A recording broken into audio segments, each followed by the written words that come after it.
session of the Cedar Coventry Author Series. I'm Pat Graham, branch manager here at Coventry. A lovely job to have, I must say, especially when I get to do evenings like this where we celebrate writers and books and the things that libraries are traditionally known for. Also, if you buy a book this evening, some of the proceeds come to the library, so it's also a wonderful time to buy a copy if you're going to. There will be further discussion and signing at the end of the program.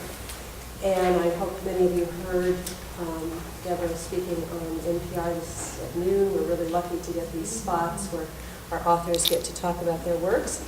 And this series is a collaboration of the Cleveland Heights University Heights Library, the Coventry branch, and Max Back's Books, run by Suzanne Dickenson, and Apple Tree Books with Jane Kessler, who could not be here this evening.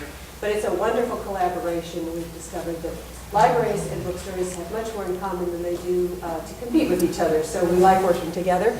And I will invite Suzanne to come up and introduce our speaker. Thank you for being here. It's great to see you all.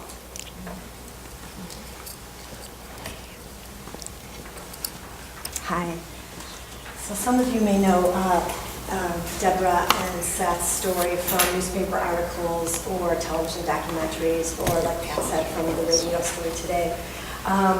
So now Debra has told their story in this book, An Unexpected Life, a mother and son story of love, determination, autism, and art. It's a story, a family story, about dedication, loyalty, friendship, spirituality, and gifts, rewards, and challenges of Seth's autism and his artistic genius.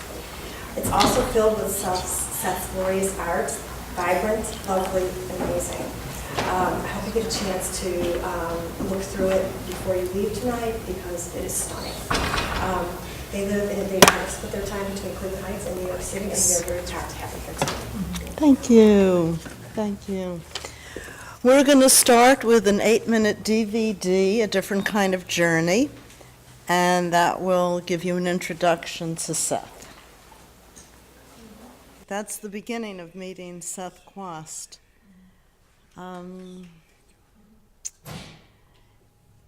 It's daunting to think of having 1 hour to introduce you to Seth and his art and his life and our story.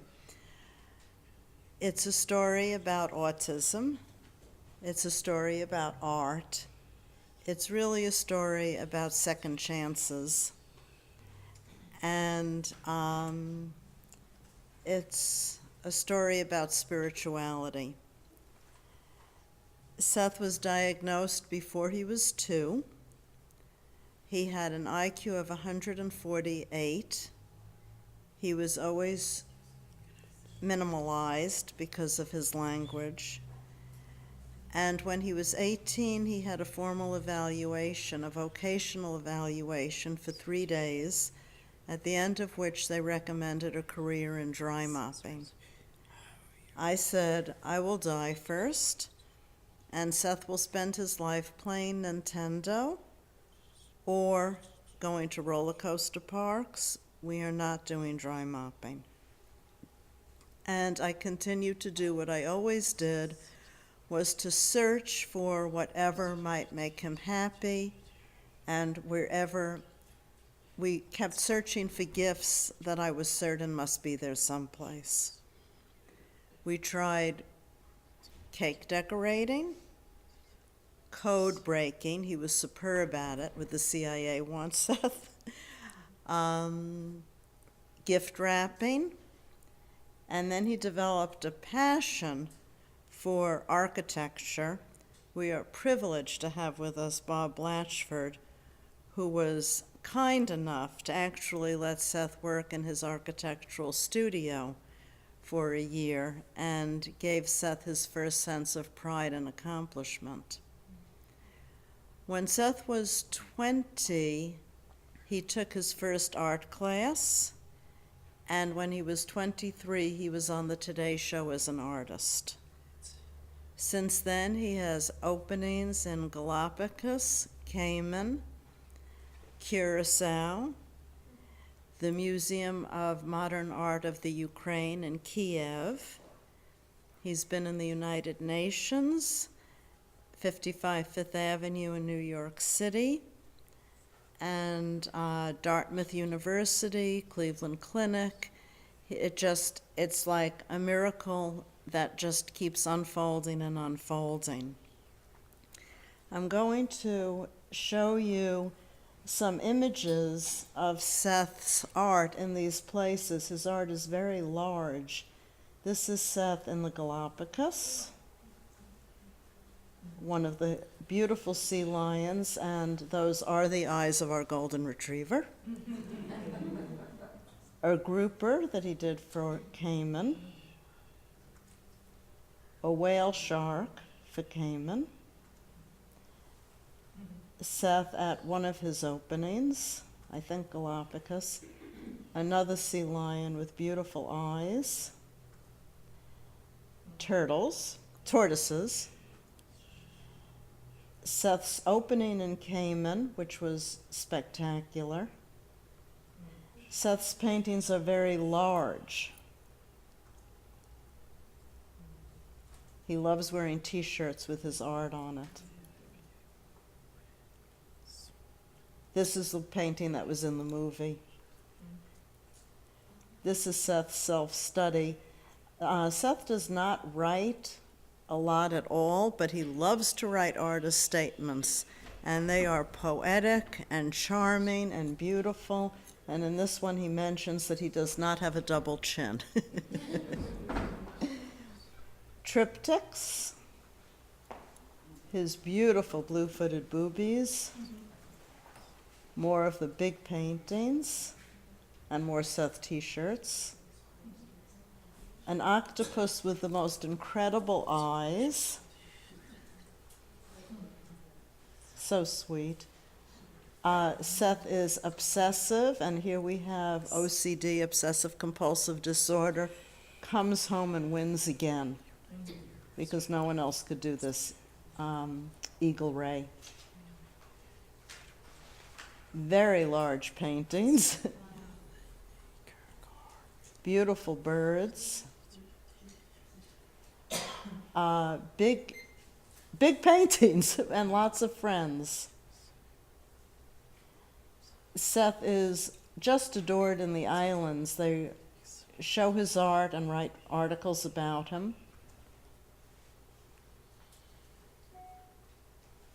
And then he got to Curacao, more t-shirts with his art and more of his paintings.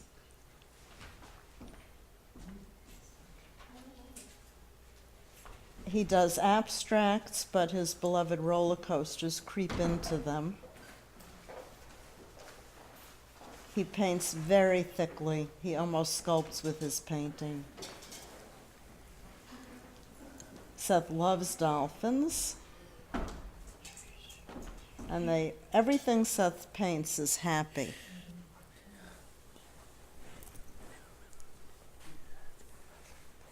This painting is not that large, and it took 250 hours, counted by his mother, and every single scale was done individually.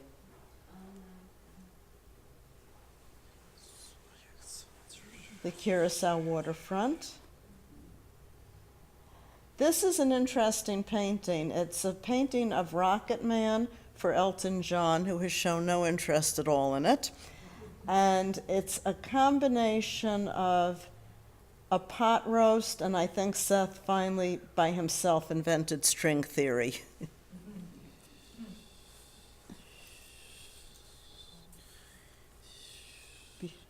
This is the catalog from Kiev, and those are two self-studies, and it just has random people in front of you to show how large they are. These paintings then went to the United Nations after they left Kiev. This is Seth at 55 Fifth Avenue. This is the one most closely associated with Bob Blatchford. It's a CAD of Manhattan. It's 11 feet high, it's 26 feet wide, It's Manhattan as Seth thinks it should be, with roller coasters and mythic creatures and dolphins in the East River, and all the joy that Seth sees in the world. It is a very large painting.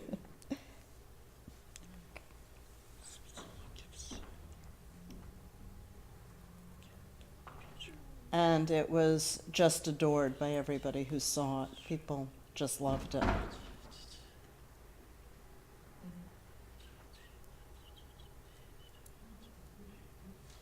Took him 2 years. It's 104 small paintings. Here's just one excerpt.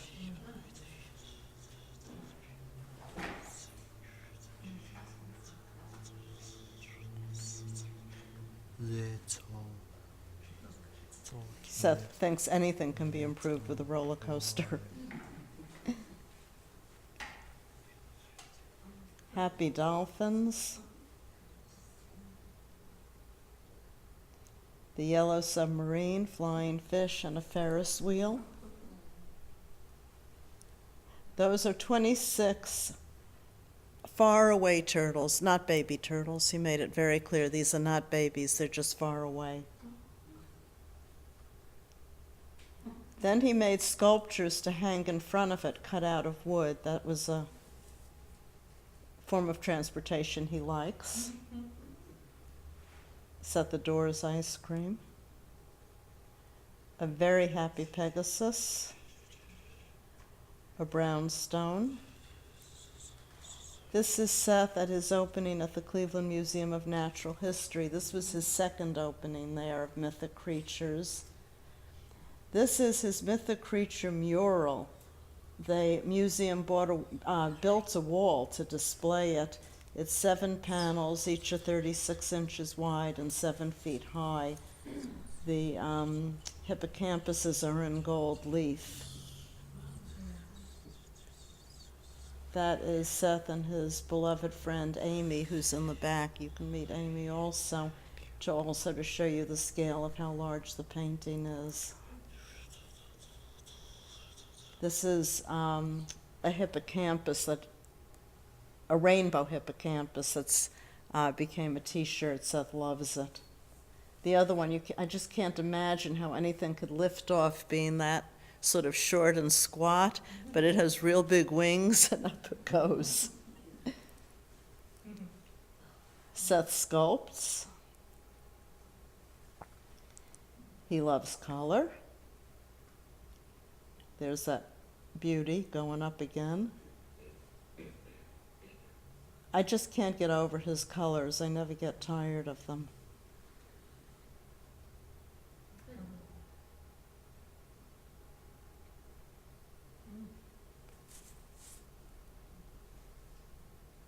More sculptures. This is Seth at the United Nations, where the octopus went, along with the paintings from Kiev. This is me getting an award for him. There's the award.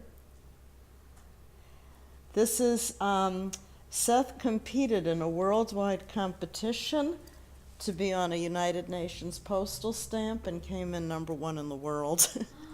Yeah, so here we are. It was the most, that's the stamp, that's the picture. It was the far panel of the mythic creature mural went onto a stamp.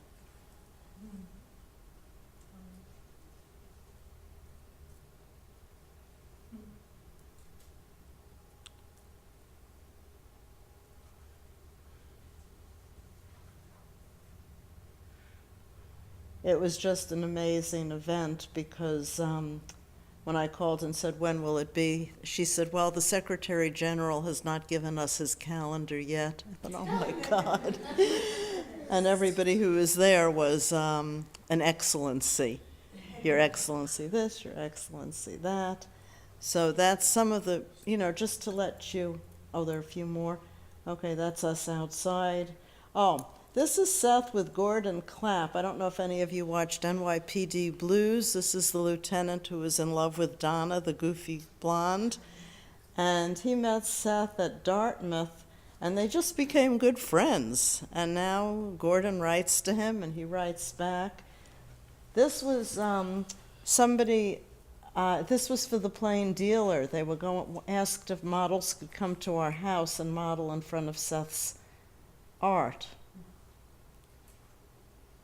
So they did. And that is the famous red horse. And now I'll just let these keep, Jeff will keep these going, and I'll just say that it's been an amazing journey. It really has been a journey. I hoped for a cure. I still pray for a cure for Seth and anyone else who has any problem. We didn't get a cure, but we got a great life. And when Seth was 2 and we got our diagnosis, I wish somebody had told me that, because all I wanted was a cure, and it never occurred to me that there could be any other happy ending. We have a very, very happy ending. I said this was about spirituality, and I wrote this book about Seth. I could have written the same book about my father. My father came to live with us when he was 85. He stayed with us the last 6 years of his life, including the final year when he was in hospice in our home. I found when you take a person in a hopeless situation, there's no happy ending to hospice.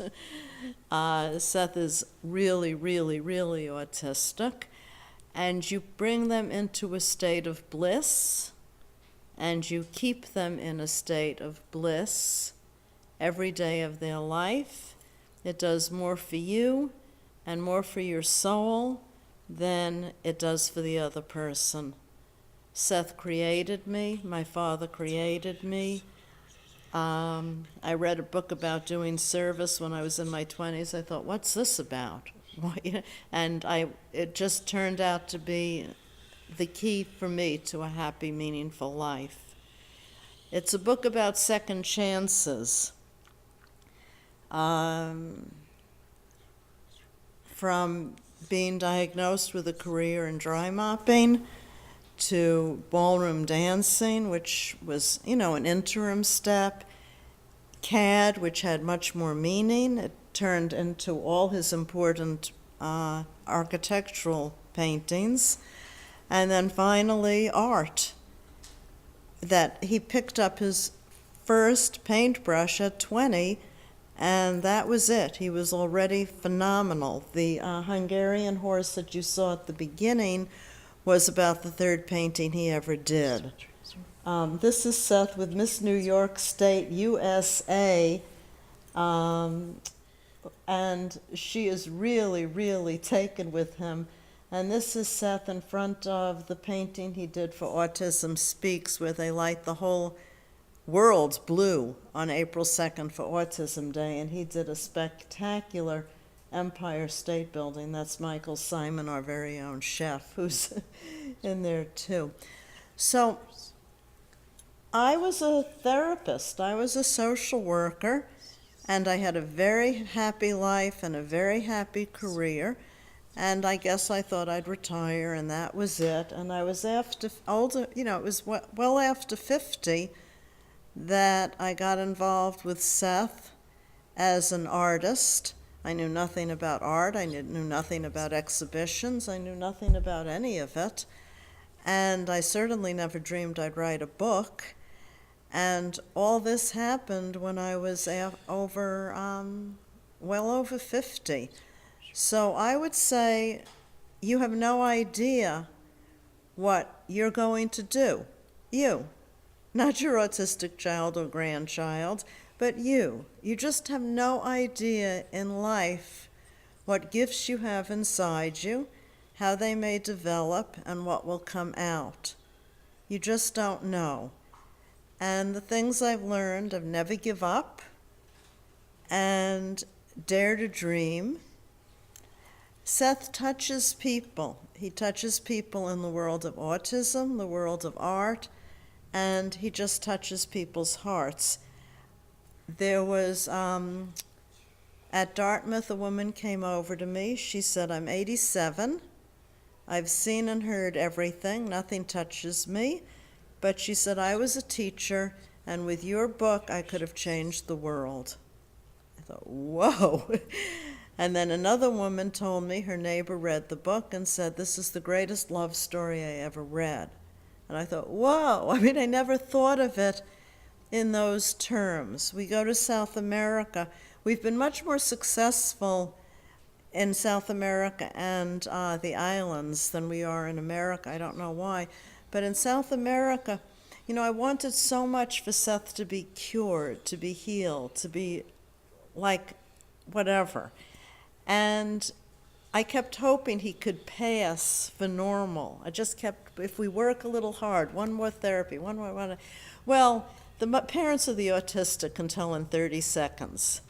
And they come over, and in South America, they stroke him, and they weep with joy, because they think if he can do it, he has so much less language than their child, that their child can do it.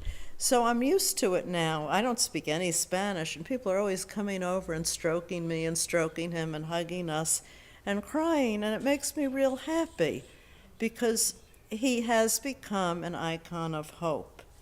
So I would just say that you have no idea where your dreams are going to take you. You have no idea what you'll be called to do, and you'll have no idea what a pleasure it will be in the end. And that's it. Thank you. We're going to take some questions now. So, do you have any? Yes. The 55 Fifth in New York, is that a permanent installation? No, it is not a permanent installation. If you know anybody who wants to buy the painting, call me immediately. It was at 55 Fifth Avenue for 18 months. Now it is at Columbia Memorial Hospital in Hudson, New York, which is sort of in the Berkshires.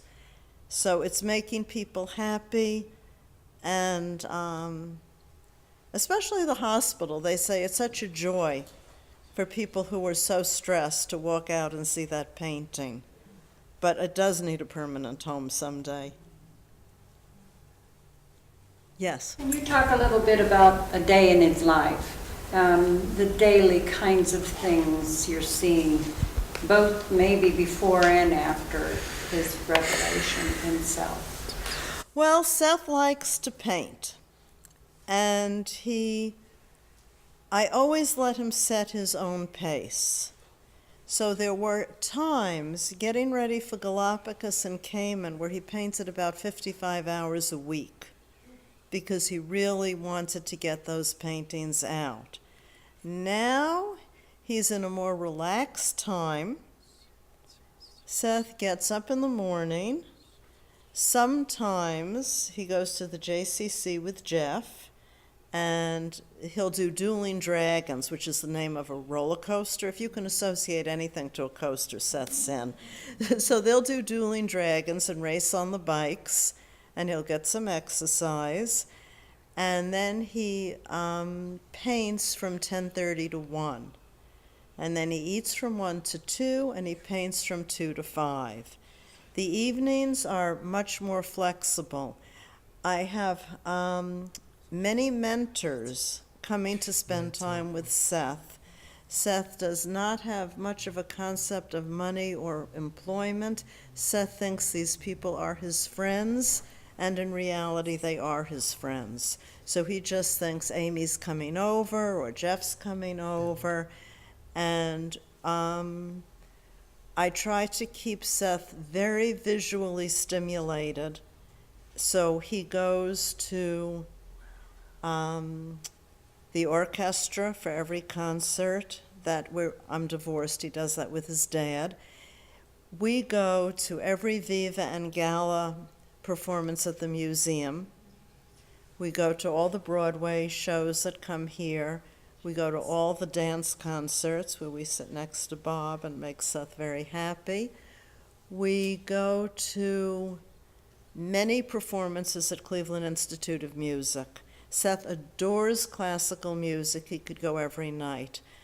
We go to Worcester Light Opera.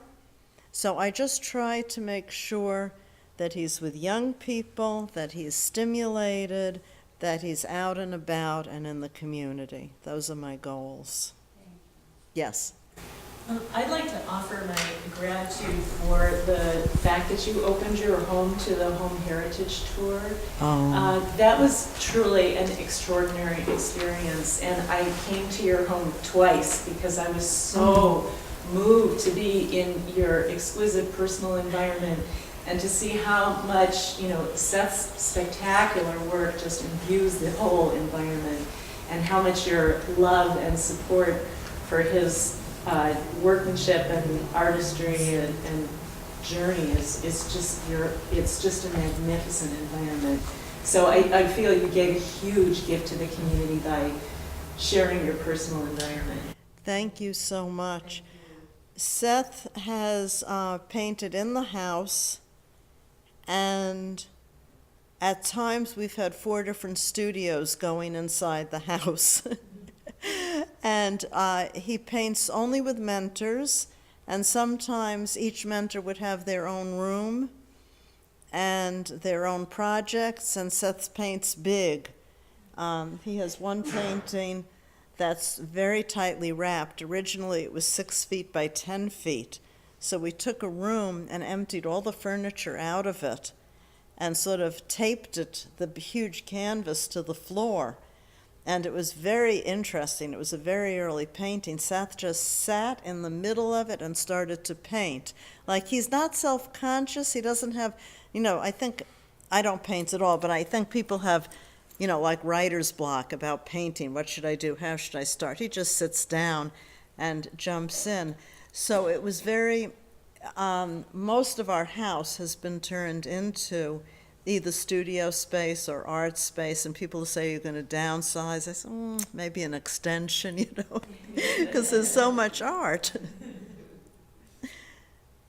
Yes? How did the sculpting start? The sculpting started, I'll tell you the truth, how the sculpting started. I had never, ever done anything with astrology. And somebody said, there's this great woman in, Minnesota. You have to call her and get a reading. So I got a reading on Seth, because it's very hard to get information about Seth, because he can't tell you anything. And she said, I don't really remember this so well. I think there are 12 houses, and it's fire, water, earth, and air, and you're supposed to have about 4 of each or 3 of each. She said, Seth has 9 fire. She said, he burns hot and fast, and someone has to stoke that fire, and that is you. And she said, he will get bored, and he cannot do the same thing over and over again. You have to keep stoking that fire. You have to keep giving him new things to do. So I thought, okay, I'm very compliant. I said, okay, here we go. So one of his mentors was a sculptor. And I said, what do you think? And he said, oh, sure. So they do sculpty. And what they do is they make something out of aluminum foil. And then they put the sculpty over it, and then they bake it in the oven. So it's in the house, it's easy to do. Mm-hmm. Then he paints it in acrylic, and he goes wild. He just loved it.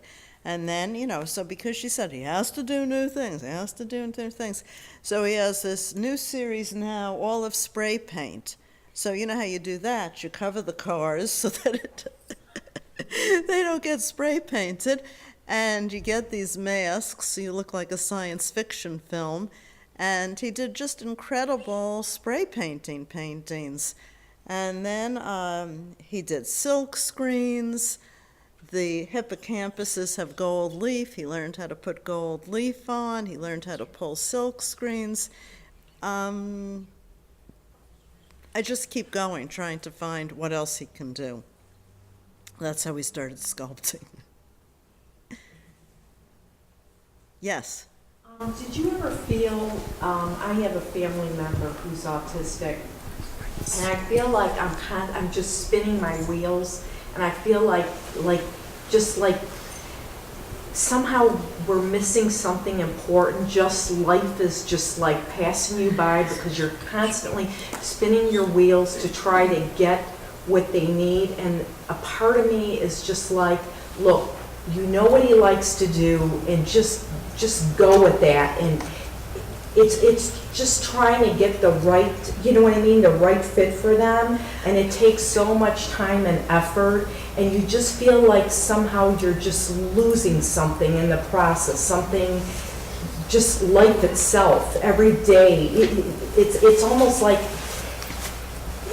I don't want to say it's like a monster, but it's like it's just consuming, and it just sucks, can suck the life out of you, and just you can just burn out. And a part of me just wants to just give in, to think, well, I know what he likes to do, and if I can't find the right thing, that's what we're going to do, and just live life and make the most of it.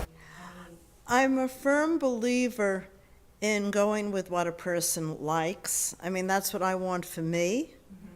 I don't want to do something I don't like. I want to do something I love, something I have passion for. And we had a teacher in middle school. Seth loved roller coasters, and she said, I'm not going to let him do anything with roller coasters.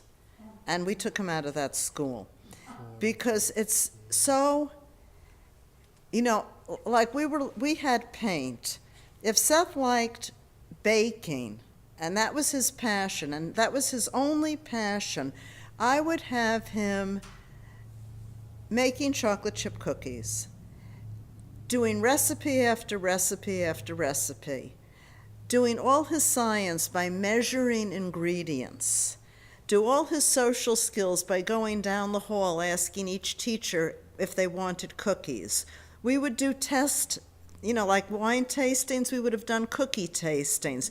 We would have had conversations about chunks of chocolate versus, you know, scrapings of chocolate. I would have made his whole world chocolate chip cookies. I made his whole world paint, but I think, what's the difference? Who cares, you know? Like, people are not meant to be pushed into molds. Even if the mold is that you know how to talk and you're independent and you know how to function. Well, guess what? There's an army of people who cannot do that. So I think the torture is by trying to get people to do what they cannot do, and by thinking that's the only happy answer. I think that the happy answer is whatever makes everyone happy. And if other people don't like it, they can take a hike, because let them walk a week in your shoes and then keep saying no roller coasters. Seth follows every roller coaster site in the world, literally. And there was a coaster coming called Griffin. So he looks it up, and a griffin is half lion, half eagle. He immediately started painting griffins. Now, of course, it's not clear what a griffin would look like, you know? So we went from the black ones, which were black griffins on a Valentine's Day sky, which were rather sort of ferocious. And then we got into the Casper the Ghost, sort of fluffy, friendly ones. And he spent a half a year painting griffins, and the paintings are exquisite because he cared about coasters and because it said Griffin. And then from there, he went out into Pegasus. But what was the point of saying, this is your passion, so we won't do it? No. Yes? You mentioned he has mentors. How did you find them, and especially in the beginning, and how does that all work? Well, I write about that a lot in the book. And I think the best thing I came up with, which would be universal for anybody, was I went to every private school and asked if they would give kids community service credit for working with Seth. And then and don't forget, I was a social worker. I knew a lot about group dynamics, so I spent a huge amount of time developing this. I would work with the school psychologist. I would invite them to come with every kid who volunteered to my house. We would do an orientation on autism. We would do an orientation on Seth. We would encourage them to come in groups so that they wouldn't be alone with Seth and not know what to do. And at one point, we had 17 volunteers. It was amazing, because before that, we had nothing. We had nobody. And that went very, very well. Now, Miss New York State USA, all of a sudden, we're getting the same story. She came, and she asked if she could paint with Seth, who paints in Brooklyn about 3-4 times a year. And it turned out there's a Miss New York State USA. You can't say it without the U.S., it's very important to get the whole title in. And for her publicity, any place she goes with a bodyguard so no one touches her, and with a PR person. So the PR person asked if this woman could spend time with Seth every time he was in New York. I said, absolutely. And then she said, that many of the girls have autism as their platform. I'm not exactly sure what that means. I think it's like with Miss America, where you have to wear a bathing suit but also recite poetry. You need some kind of skill. So I think that it's people who their interest is autism. So now, whenever we go to New York, we call the Miss United, so it's like a grown-up version of calling Beaumont or St. Ignatius. We just call them, and they send people out who really want to make a relationship with Seth. It's a wonderful thing. For Seth, the canvas is like a membrane between him and the outside world. He has no interest in painting just to paint. He will paint for a painting to go someplace, like abstracts to go in the book. Then he'll paint abstracts. He needs to know it will touch a person and ideally help a person and heal a person. Seth's paintings will make people feel all better, he says. Then when he paints, they call it making marks. When he makes marks, he likes it when somebody is there who understands the mark. Not his mother, who doesn't understand what he's doing. He wants somebody there who says, oh my God, Seth, what a great color, and who really understands what Seth is doing. He's doing it in order to communicate, so he's not interested in doing it in a vacuum. Yes? I'm curious about the music. We saw Seth playing the piano in the video.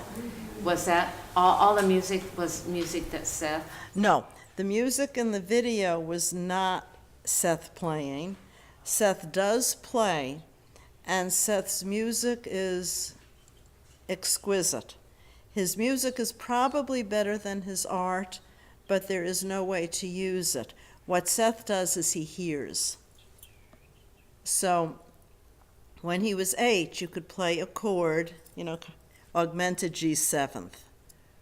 Well, if you gave me a multiple choice, I wouldn't know one, But he could name any chord that you played.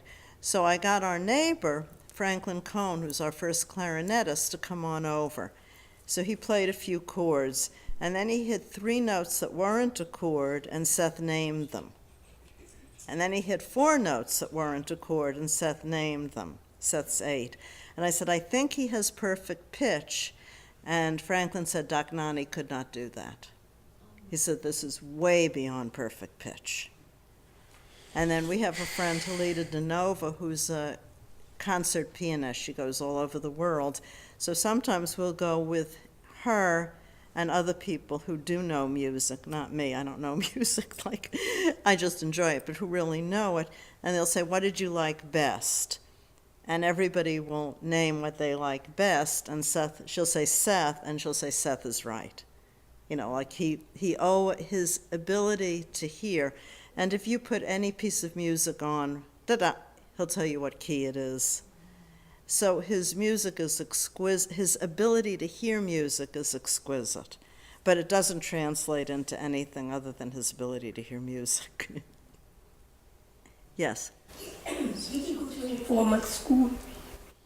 Oh, we went to many formal schools, not for art. We went to formal, he was in, the city is, or state, I don't know which it is responsible until the year you're 21. And Cleveland Heights taught him CAD in the morning, which is how he ended up with Bob in an architecture's office and how he was able to do Manhattan floating. And in the afternoon, he had 2.5 hours at Monarch of speech. When he became a senior, right after he learned how to paint, we switched the speech to only be about painting. So I would go to the school, I would bring a mentor, and the speech therapist would be there, and we would just spend all the time helping the mentor communicate with Seth, and Seth communicate with the mentor. So that was the school we had. It was very useful. Shall we move to the back? Okay. Maybe we'll end the question period, and anybody who would like to converse further, there'll be sales and signing in the back. Thank you. Okay. Thank you.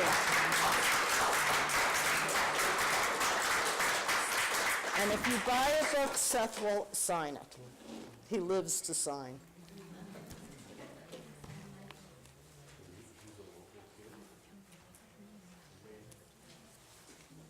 Okay, Nini Facey Doodle?